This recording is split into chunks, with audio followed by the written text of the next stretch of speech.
Je vais faire un petit exercice qui est simple. Pour que vous puissiez comprendre à quel point nos formations ne nous servent pour la plupart à rien. Je vais prendre un exemple. On va commencer. Je vais prendre quelques personnes. Tu as acheté ta chaussure? Ton pantalon? La ceinture? La ceinture, j'ai acheté ça au marché. Le t-shirt? Le sac? Sur tout ce que tu as là, il y a quel Camerounais qui gagne de l'argent quand tu portes ça? Peut-être le coordonné quand même pas la chaussure. Tu as acheté d'en haut? Moi, mais il est fait. Ton jean? Au marché. Ta chaussure? Au marché. Pourquoi tu ne gagnes pas de l'argent aussi avec ça?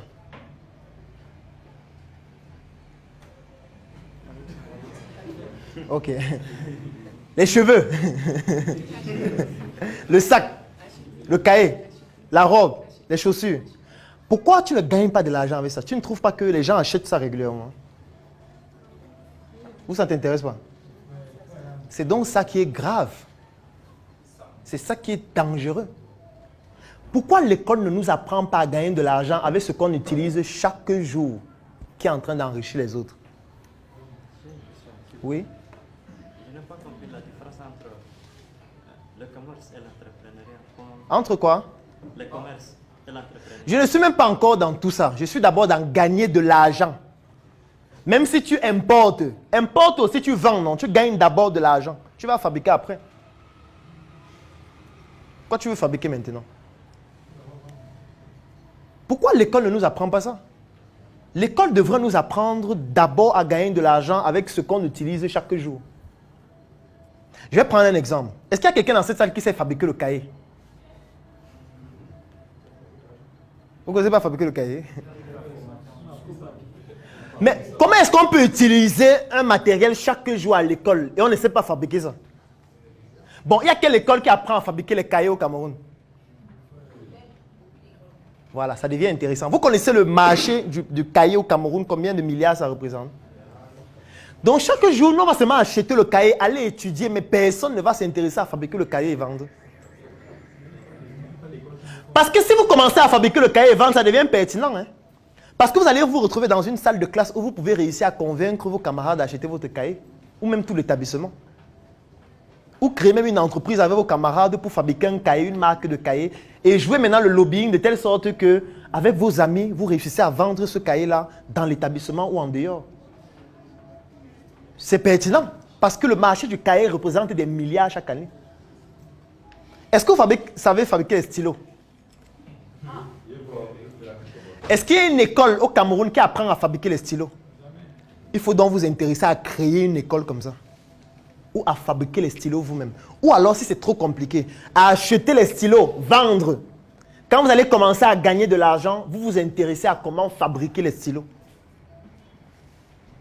Parce qu'on ne peut pas juste passer notre temps, faire 20 ans à l'école, 30 ans à l'école, sortir de l'école, faire le CV. Alors qu'on a dépensé des millions pour se former sans même savoir les choses élémentaires qui pouvaient nous permettre de gagner de l'argent déjà depuis l'école. C'est un non-sens. C'est un non-sens. Depuis l'école, vous devez déjà commencer à gagner de l'argent. Je ne suis pas en train de demander d'arrêter les études pour aller chercher de l'argent. On peut gagner de l'argent dans la salle de classe même déjà. Mais pourquoi on ne nous apprend pas ça à l'école? Vous pensez que c'est parce qu'ils ne savent pas ça? Non. C'est parce qu'on veut que nous soyons juste des clients. Donc, il faut qu'il y ait plus d'élèves parce que le marché des cahiers va augmenter, on va gagner plus d'argent. Donc, il faut qu'on crée même plus d'écoles pour qu'il y ait plus d'élèves. Ainsi, nous qui vendons les cahiers, nous qui vendons les stylos, nous qui vendons les tenues scolaires, nous qui vendons les sacs, on va gagner plus d'argent. Parce que ceux qui sont là en train d'utiliser ces cahiers, ces sacs ne s'intéressent pas à produire ça eux-mêmes ou à vendre ça eux-mêmes. Parce que l'école ne les prédispose pas à le faire volontairement.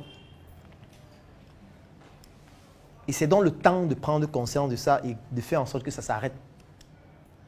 Alors, autre chose maintenant, ce sont les bourses d'études. Ça, j'ai déjà expliqué. Et la dernière chose, c'est l'objectif que vous vous fixez. Quand vous faites des études, posez-vous toujours la question, j'étudie pour devenir salarié ou pour devenir entrepreneur, vous devez vous poser cette question. Il n'y a aucun mal à être salarié. Je vous ai dit que c'est difficile de trouver 10 carreleurs excellents. Et que si vous êtes un carreleur excellent, vous allez gagner beaucoup d'argent si vous vous organisez bien et si vous travaillez bien. Ça veut dire qu'on a besoin des salariés excellents. Ce n'est pas un problème d'être salarié. Donc, quand vous vous lancez dans une formation, posez-vous toujours la question, je veux être salarié ou je veux être entrepreneur? Dès que vous avez répondu à cette première question, vous vous posez la deuxième.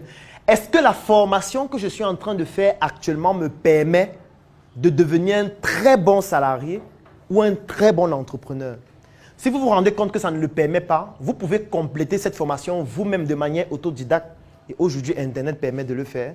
Ou alors, si vous vous rendez vraiment compte que c'est totalement discordant, vous arrêtez et vous partez faire la formation qu'il faut faire pour atteindre l'objectif que vous vous êtes fixé à la base.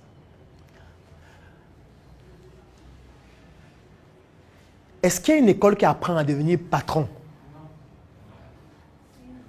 Pourquoi il n'y a pas?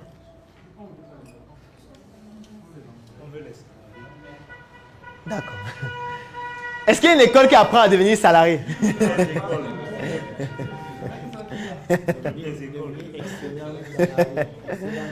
D'accord. Si vous répondez vous-même, c'est une bonne chose. Alors, une autre chose qu'il faut savoir, c'est que dans l'univers professionnel, il y a ce qu'on appelle le culte du secret. Le culte du secret, ça signifie qu'il y a des informations qui ne seront jamais dissimulées ou alors qui ne seront jamais distribuées ni à l'école, ni à la télévision, ni dans un livre, ni dans un journal, ni dans aucune forme de communication générale ou généraliste. Donc, vous devez, vous, entrer dans le culte du secret pour avoir ces informations.